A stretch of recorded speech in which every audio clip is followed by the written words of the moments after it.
Have you ever felt like midlife is a balancing act between being everything to everyone and leaving nothing for yourself? Well, today, Courtney is here to flip that script. Spoiler alert, she's going to show you why setting boundaries isn't about shutting people out. It's about inviting freedom and vitality into your life. By the end of this episode, you'll be redefining what it means to thrive in midlife. And it starts with you. Today, we're diving into a game-changing conversation with health and self-leadership coach, Courtney Townley. From the importance of self-leadership to mastering your energy through setting boundaries, this episode is packed with insights you won't want to miss. So grab your favorite beverage, settle in, and let's get started. Courtney Townley, welcome to Create the Best Me. It is an honor and a privilege to have you on the show. Oh, I'm so happy to be here. Thank you for inviting me. Courtney, before we get into this, I'm the type of person that believes that when a compliment is earned, you need to say it. And let me just first start out by saying, I love the photos you sent me. They are absolutely stunning, fun. They show that being a woman in midlife doesn't mean you've hit the end of the road. It means that you can still express your playful and true personality. And you're very photogenic. I loved your photos. In fact, I felt if there's something that one of my phobias is I don't like being on camera, believe it or not. I don't like taking pictures. I think I take horrible pictures, but your photos inspired me to want to go and take some pictures. The other thing is I went on your website and your copy is absolutely yes, yes, yes. That is me. That is me. So you're doing really good. I really appreciate that. I have to tell you a funny story about the pictures because I was in the middle of a huge transition in my business. I had come out of the health and wellness industry. I'm still in the health and wellness industry, but I was heavily rooted in it. And my old website was fitness photos and conversations about nutrition and just, standard fare for what you would expect to see on a wellness website. And I had been fighting against this messaging for a while, feeling like I was outgrowing a box, which was women didn't really, and the women I was working with really didn't need a lot more information about diet and exercise. And they just needed more help in applying what they already knew. And so I worked with a brand designer to help me shift my messaging because I was really just in a place where I felt like I can't keep having this conversation just about diet and exercise. There is so much more that needs to be talked about, and I need that to be conveyed on my website. So it's a really awesome compliment that you just gave me about that, because that's exactly what we were going for, is just to really help women recognize that midlife is this incredible opportunity to step out and not fade out, and to stop making the body the problem. Because, man, we have been conditioned to believe the body is a problem for way too long. And so hopefully that came across in the copy and the photos. It certainly did. I mean, I think that it just showed that it's not the end. It is the beginning to a brand new phase. And you just nailed it in the copy and you nailed it in the photos. Fun, fun, fun. Thank you. Loved it. So before we go into what I invited you on the show to discuss, can you tell the listeners and viewers a little bit about who you are and what you do? Sure. So my name is Courtney Townley, and the only industry I've ever worked in for 30 plus years is the wellness industry. And that's looked like a lot of different things. I came in the door as a dancer. I was a professional dancer in my youth. And that is how I was introduced to the fitness industry, because obviously as dancers, we take Pilates classes and we do things to keep our instrument in the best possible shape. And I knew I loved movement. I love obviously moving my own body. But I also found by teaching fitness classes, I also loved teaching people how to move their bodies better. But what was really interesting is a large majority of my clients were midlife women. And while, yes, they wanted to learn how to move their bodies better, they had a lot of questions about nutrition and stress and a lot of hormones, so many things that I really just had no clue about. So that kind of led me down a pathway of getting a lot more education, because clearly there were a lot of gaps in my education. And as I started to learn more about nutrition, about lifestyle changes, about hormones, and really about behavior change, there was just a much bigger conversation that I wanted to be having outside the scope of exercise and even nutrition. So for about 10 years of my career, I worked in the realm of fat loss specifically, and I helped a lot of women lose a lot of weight. But what's interesting is a lot of those women didn't maintain their weight loss. So they worked really hard for a year to get these incredible physiques and, build muscle and lose strip fat off their bodies. And it was wonderful until it wasn't, until I started seeing this consistent pattern that people were not maintaining their results. So that got me wildly curious. Like, again, what am I missing? And that really took me down a path of learning a lot more about mindset and thought management and self-image and self-narrative. And that got me super excited, because when I started having those conversations with my clients, things started to really shift in sustainable ways. And keep in mind, I definitely stepped out of the fat loss arena. Like, my focus now is not getting a woman as lean as possible. I mean, if that is really important to her, that is something that we can talk about. But I really help women more than anything to lead themselves powerfully in the health arena. So I say that I teach self-leadership in the health arena. And self-leadership skills are different from diet and exercise skills. And in my opinion, they are everything. Because self-leadership is really parenting yourself to do the things that you say are important to you, not just for a season, not just when you have a beach vacation coming up, but on the regular.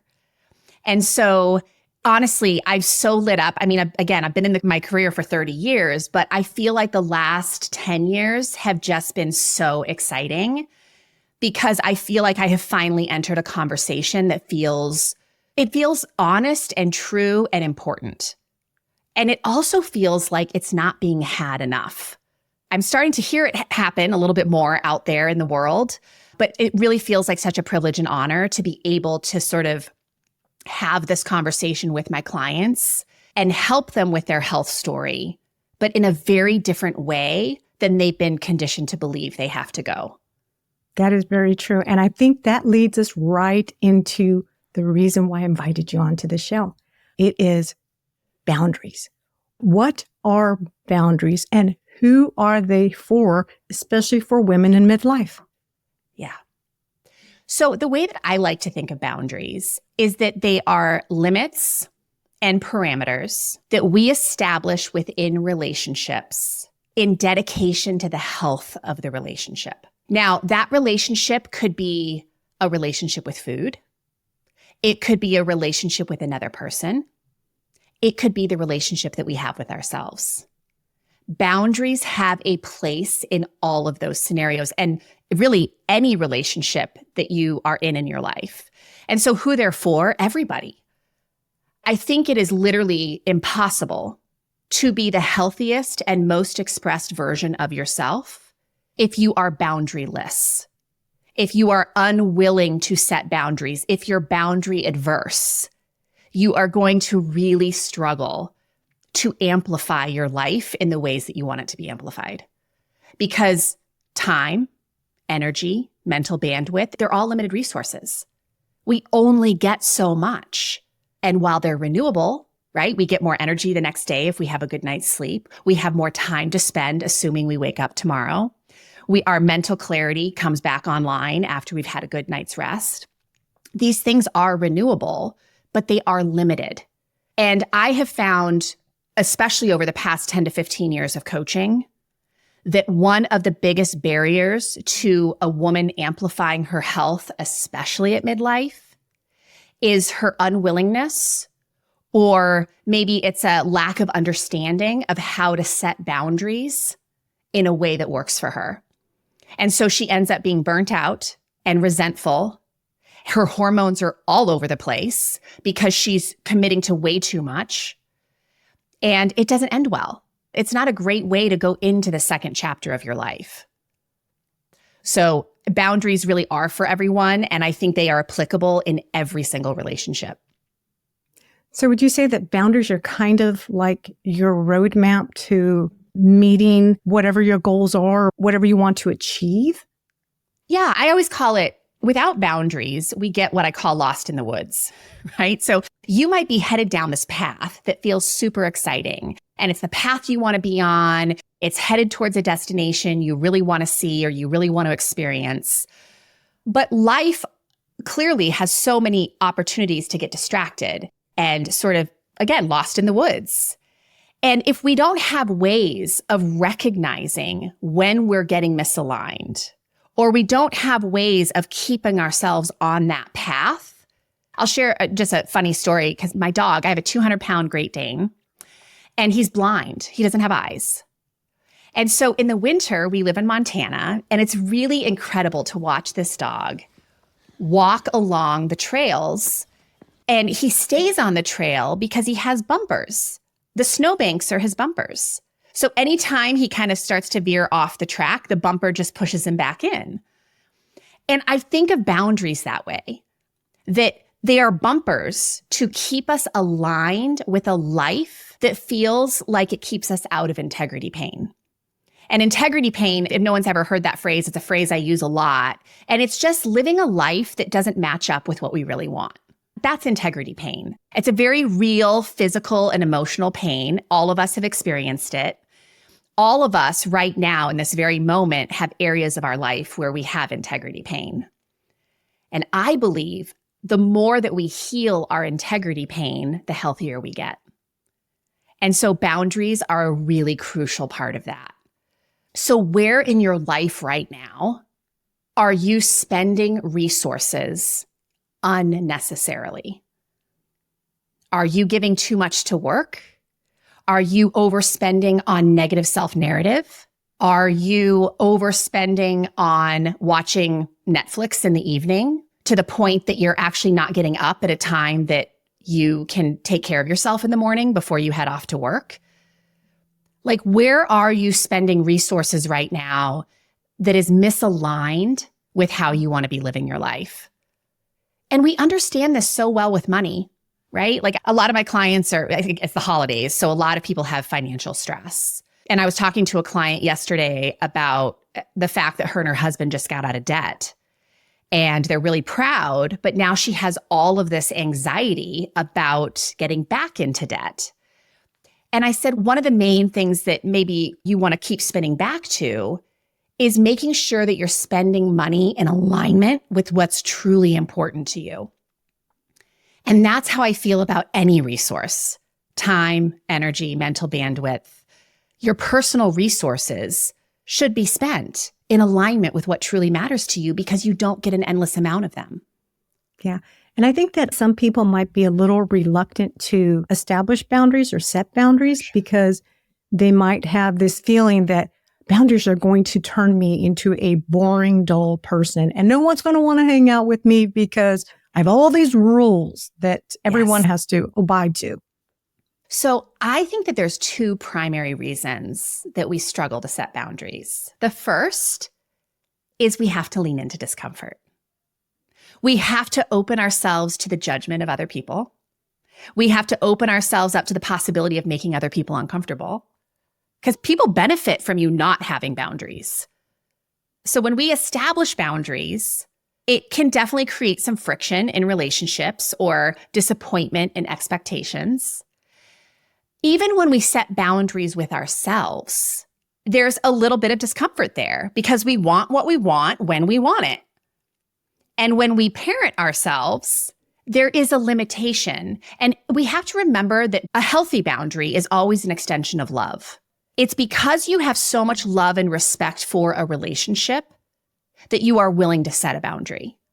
I care about this relationship enough to have a difficult conversation or set a difficult limit so the relationship can improve. So that may be having a conversation with myself or with my husband about how we talk to each other when we're upset with each other. I love you, and if you talk to me in a disrespectful way, I'm going to leave the room and I will not re-engage with the conversation until you can talk to me like I'm the woman that you fell in love with so many years ago. That's a boundary. It's just saying, hey, I love you, but right now, this is what I need from you in order to continue this in a healthy way. And with myself, again, the holiday season, there's so much opportunity for alcohol and sugar and just overspending energy and money and all the things. And it is out of respect for myself and my life that I set boundaries. I don't want to roll into 2025 feeling like I have a holiday hangover because there's so much I want to do next year and so much I'm excited about. So in contribution to that, in devotion to that, I practice constraint. I'm not going to drink or eat or spend as much as I want because the consequence of that is that I will be living out of alignment with how I want to feel in a few days or weeks from now. In the moment, it feels awesome. In the moment, it feels like freedom. But on the other side, like how often have you really felt free when you eat as much as you want? Like in the aftermath, do you feel free? No, I feel guilty. Totally. And we also feel physically ill, like we can't move and we don't feel motivated to do anything because our chemistry is so jacked.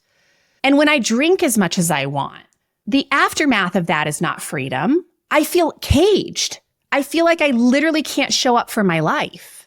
And I mention this because the second reason I think we struggle to set boundaries is because we have a lot of thoughts about boundaries.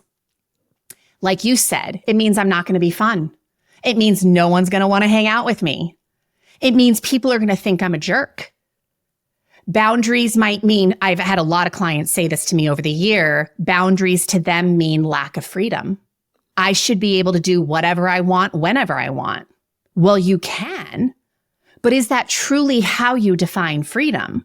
Because I would argue that when you set healthy boundaries out of respect for yourself and your other relationships, you get to experience more freedom than you know what to do with because life gets so good and you are so fully expressed and you feel amazing. To me, that's freedom.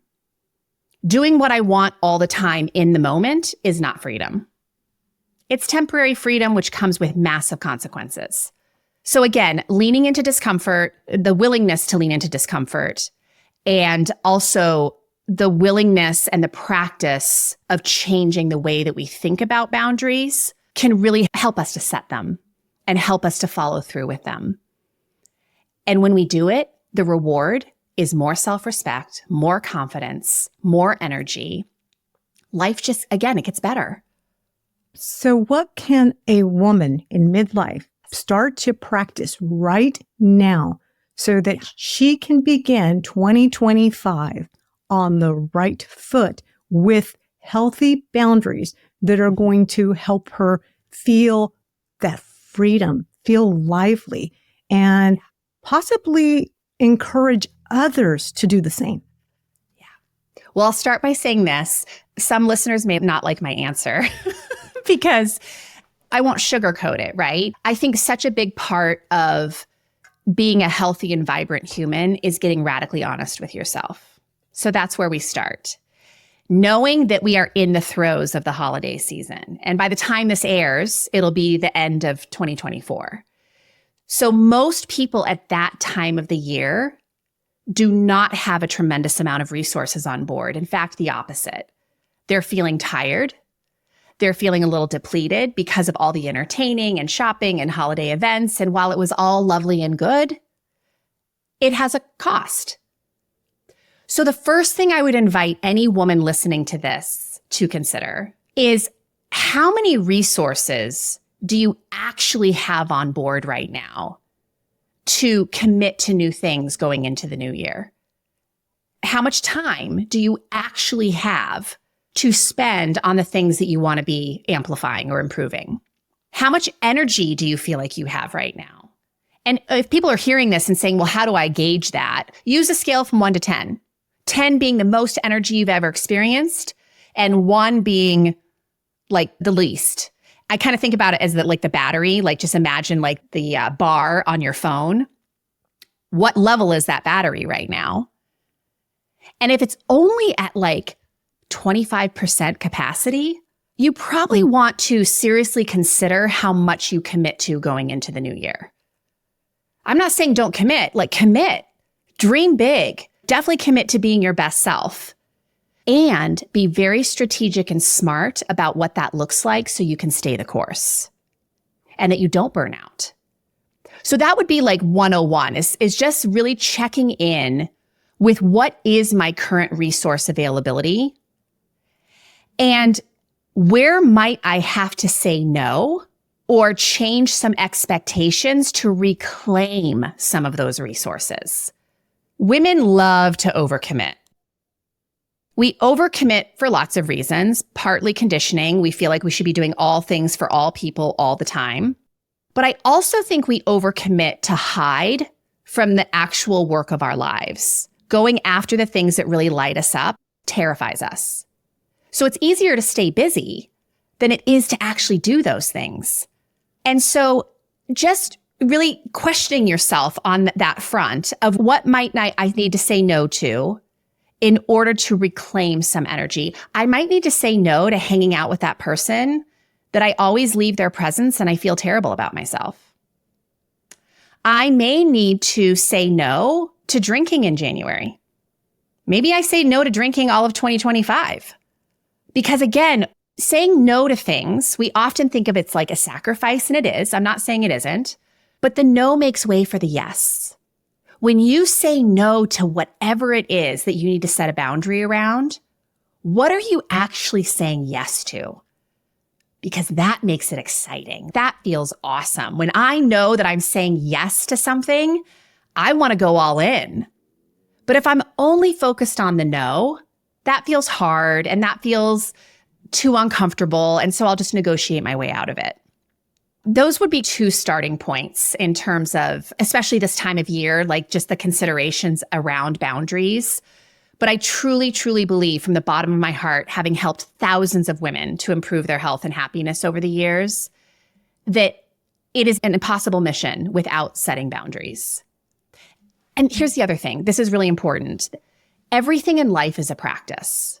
Setting boundaries is a practice. So if you're someone listening to this and you're getting really uncomfortable because you know that you need to set some boundaries in your life in order to reclaim some resources for the things that are really important to you, and you are feeling like, man, I just can't do that work. That's just not who I am. I'm not someone who says no. I'm not someone who lets other people down. I just want to offer that your self-image is a practice.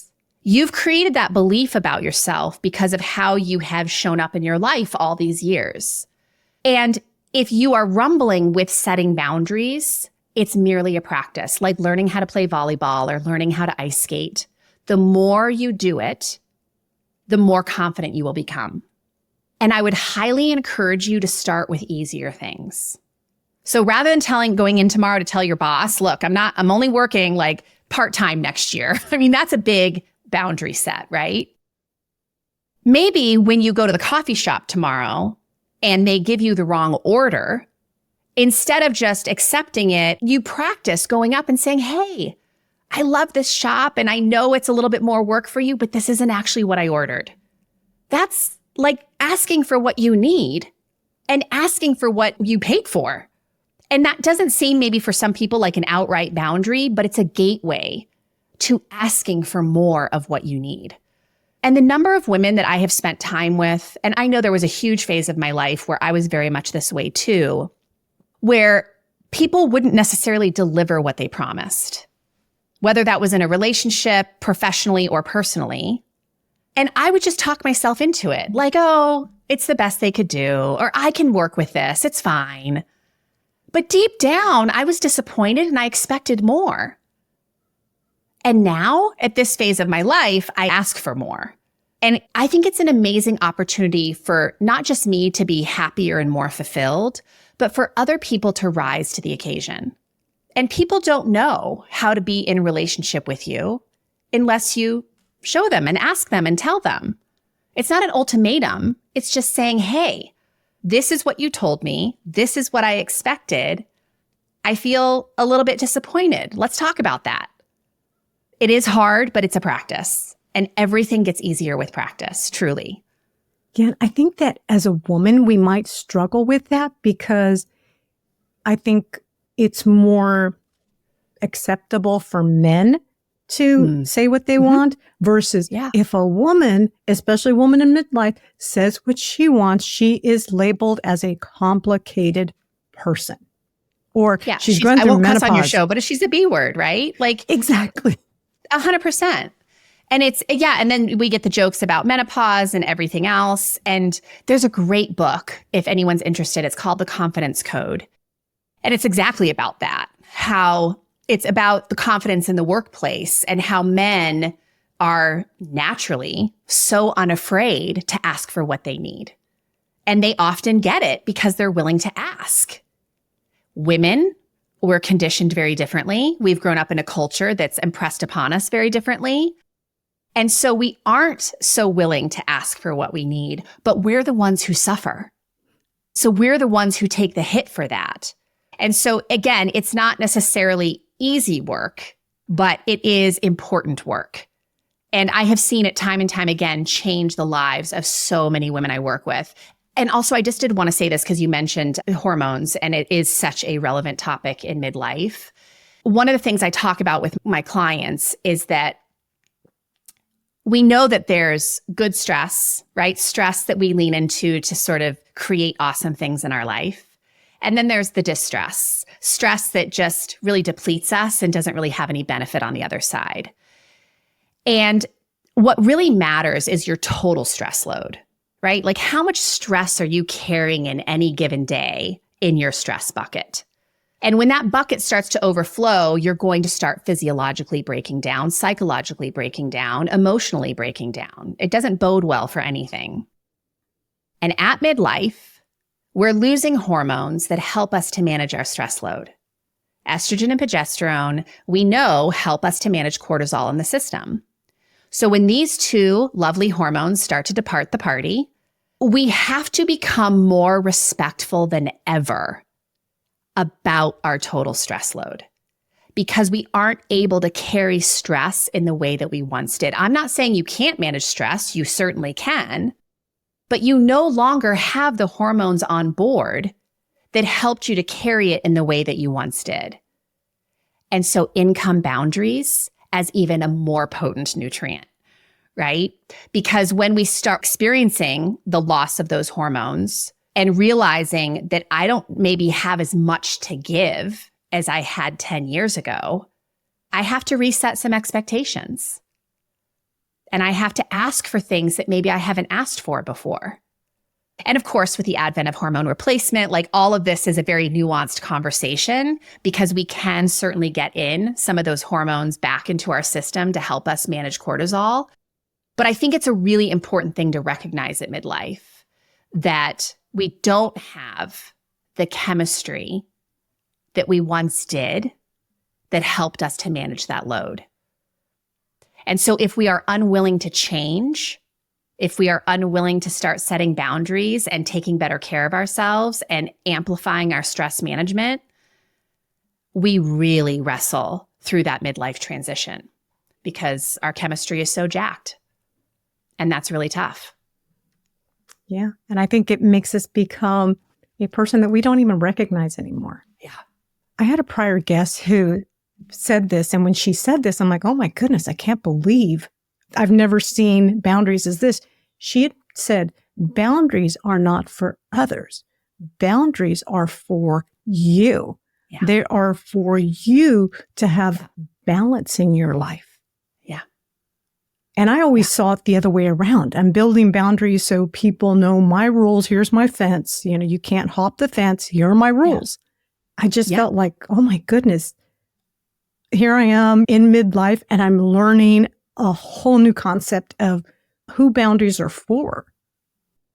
And there's the thought management piece, right? Because when I think about boundaries being a nutrient for myself, it becomes a lot easier to practice them than if I think of them as like an ultimatum for somebody else. That doesn't feel good. That doesn't inspire me into action. It makes me want to hide. It's such a true statement that boundaries are really what allow us to feel safe and able to express ourselves and show up for the other people in our life in a way that feels congruent with how we want to be showing up. When we aren't setting boundaries, we don't feel safe in a lot of relationships. We are, again, overspending our resources, which costs us our confidence. And then we're not showing up in a way that actually helps the relationship for ourselves or the other person. A relationship is always about both people. But I think that we want to show up in a way that feels good to us, that helps us to feel like fully expressed humans. And that's what boundaries allow us to do. And when someone is consistently disregarding boundaries, that is a sign. Like that is a red flag that you maybe want to reconsider that relationship. Because what that is reflecting is this relationship isn't important enough to me to do what you are asking of me. And I think that's important to recognize. Again, it's not an ultimatum saying, if you don't buy me this purse, I'm going to divorce you. Like that is not what we're talking about here. But if you consistently cannot talk to me in a respectful way that helps me to feel safe so I can actually engage in this conversation in a constructive way, how are you ever going to be in a deeper relationship with that person? You're not. Because you're never going to feel like you can be fully yourself. And so tell me, let's say you have a person in your life that either it's your husband, your child, your best friend per se, that is not respecting your boundaries. How would someone address that without drawing the line on the sand and saying, we're done, we're broken up? Totally. There's always two parts to a boundary. Like a boundary isn't just telling somebody what you need to be in the relationship. It is also being clear about what you will do if this boundary is consistently disrespected. I'll give you a great example. I have a 15-year-old son, and he loves to just throw his laundry in the laundry room, even though there's like a gazillion laundry baskets right there. But the clothes never make it into the laundry basket. They're always on the floor. And so I, of course, like every parent, asked him 4,500 times to put the laundry in the laundry basket. But I realized my mistake was that I never let him know what I would do if this wasn't respected. So I finally told him, if your laundry this week does not end up in a laundry basket, I will not be doing your laundry. And here's the really hard part for us as women. We have to follow through with what we said we would do. Like, I don't need to get caught up in the drama of being angry at my son or resentful or anything, because I made it very clear. If your laundry doesn't go in the laundry basket, I'm just not doing your laundry. And you know what? That gives me some resources back. I don't feel bad. Like, that's great. It's a win for me if I don't have to do your laundry. But it's not such a win for you. And lo and behold, I did have to follow through with that boundary more than once. But over time, he realized if the clothes don't make it in the hamper, my mom is not going to do the laundry. And with enough times of that happening, he changed the way he was showing up. Because I was just very clear with what I was willing and not willing to do. So I don't know if that helps a little bit, but I think it's really the two parts. It's saying, I love you, and this is what I need in this relationship right now for me to feel like I'm in a healthy place in this relationship. And if you are unwilling to do that, I just want you to understand what that means for me. I'm not going to hurt you. I'm not going to yell at you. None of that. Another example, because a lot of people will be able to relate to this. My husband, it happens probably maybe once a year, probably less now. But if someone cut him off in traffic, or there was like this road rage where he would pull up next to the person and it would just be like this really threatening thing. And it made me so uncomfortable. And so I practiced saying to him, if you choose to behave this way, with me in the car. I don't feel comfortable because people do crazy things. I don't know what these other people will do. I will ask you to pull over and I will find another way home. So again, I'm not yelling at you. I'm just telling you what I need to feel safe here. And he does it. I don't remember the last time my husband did that. But it was a pattern for a while in our relationship. And I would just get so angry. We wouldn't talk to each other for a couple days and it wasn't getting us anywhere. But I told him what I needed to feel safe, what I would do if he continued to act like that. And I was 150% willing to follow through. I never had to. And that's a really good example because I know my husband used to do the exact same thing. And I used to tell him, you don't know who the other person is. You don't know what they are going through or what they are capable of doing. Yeah. Do not create conflict.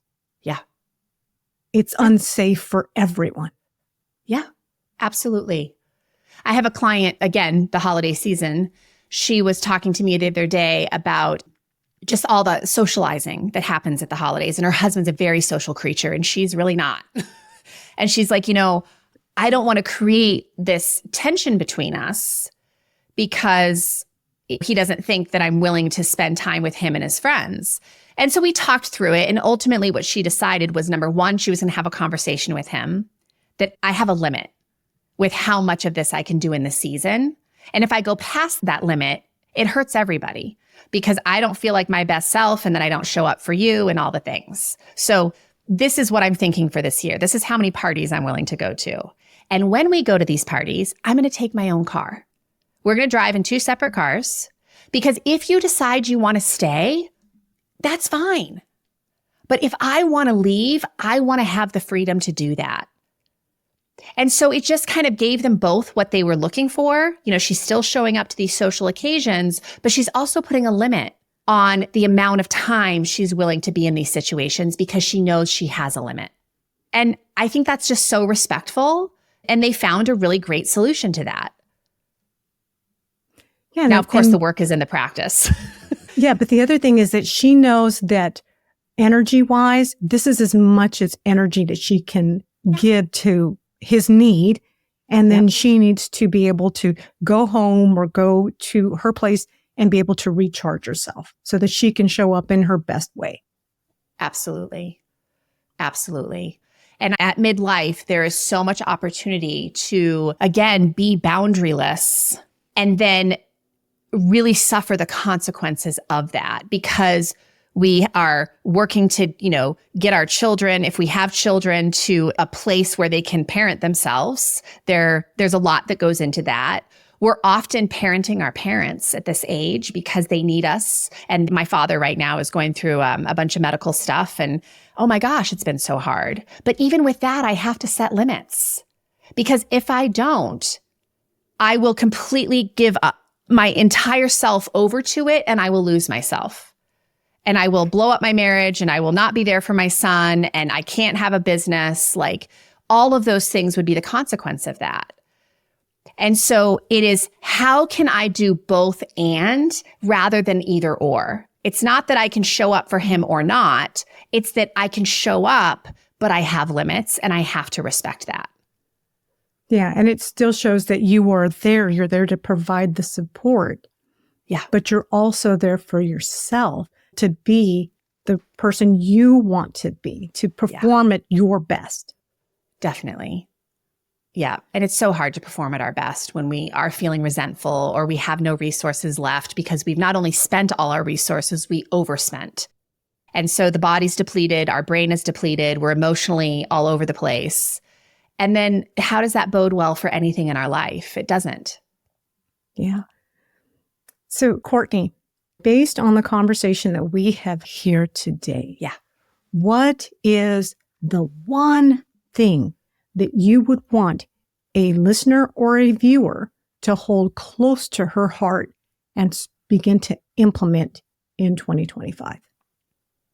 I would say to remember that boundaries are, I always say it's a love language, right? It's a way of expressing love to a relationship whether that's with someone else or with yourself. And I just want to maybe give a caveat to that, because I think a lot of women I have worked with over the years really struggle with self-love.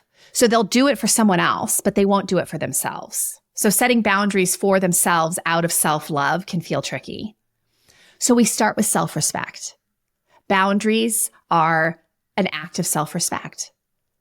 And recognizing, again, that simply I only have so many resources in a day, and I have to be willing to practice constraint in certain areas in order to spend those resources in a way that keeps me in integrity with myself. So when self-love feels too big, start with self-respect. And it's really hard to have self-respect when we aren't actually setting or abiding by boundaries. We can definitely declare boundaries, but if we aren't actually following through with boundaries, we lose self-respect. So it's really both. It's recognizing where I need to set boundaries. There's a very beautiful, compassionate, and loving way to implement boundaries, but also remembering that if I don't follow through with boundaries, I lose self-trust. It chips away at your self-trust because you're consistently breaking promises you've made to yourself.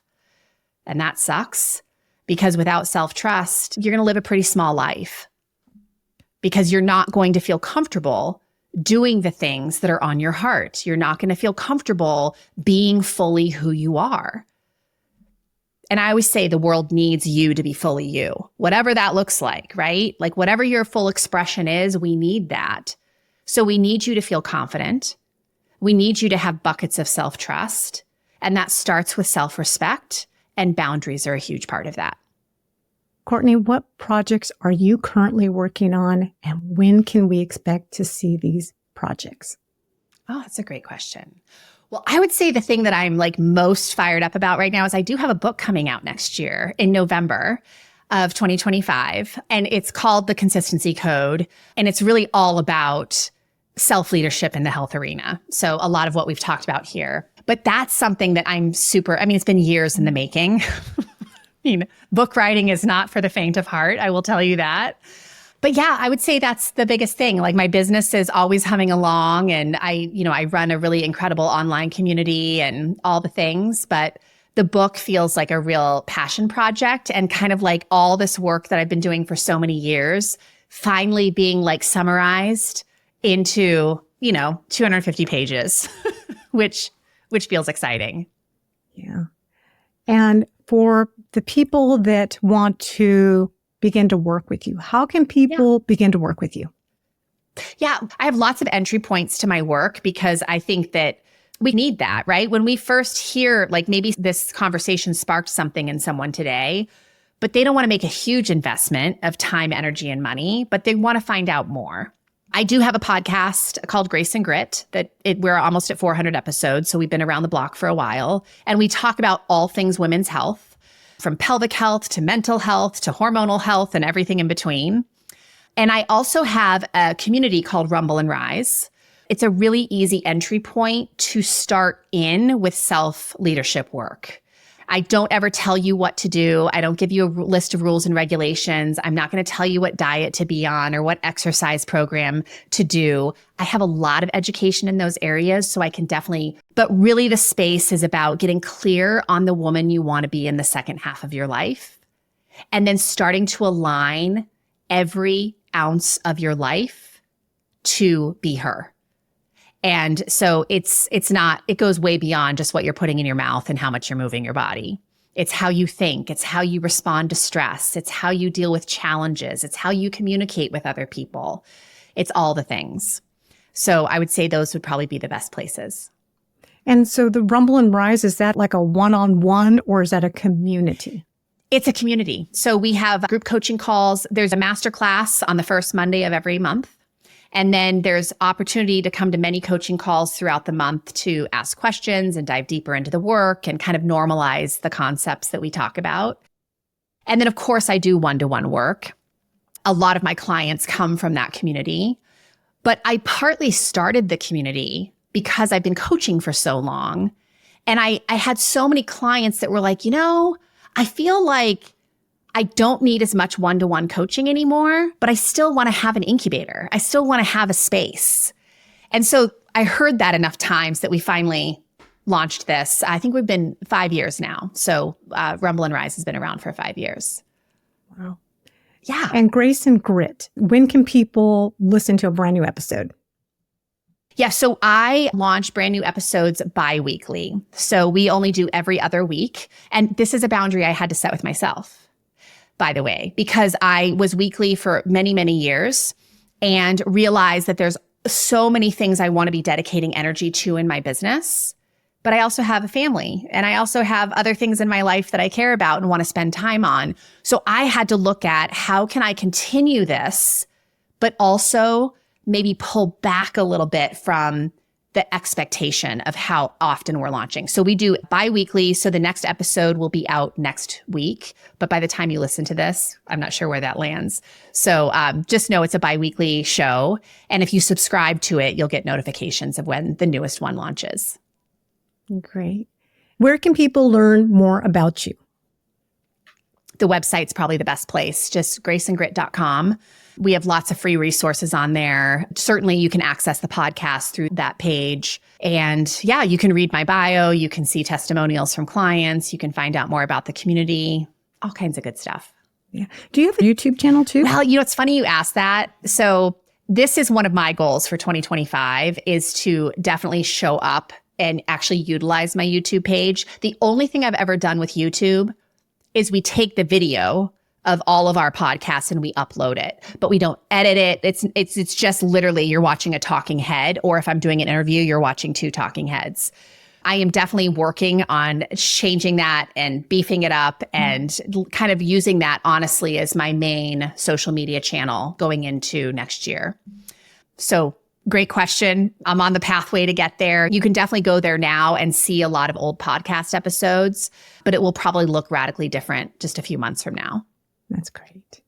Yeah. Courtney. And you're a huge inspiration for that, by the way. I went to your YouTube channel and I was like, oh, she's got it down. Like, this is great. Like, really, the editing, the topics, you're doing a great job. Oh, thank you so much. It's been a lot of work. Lots of work. No doubt.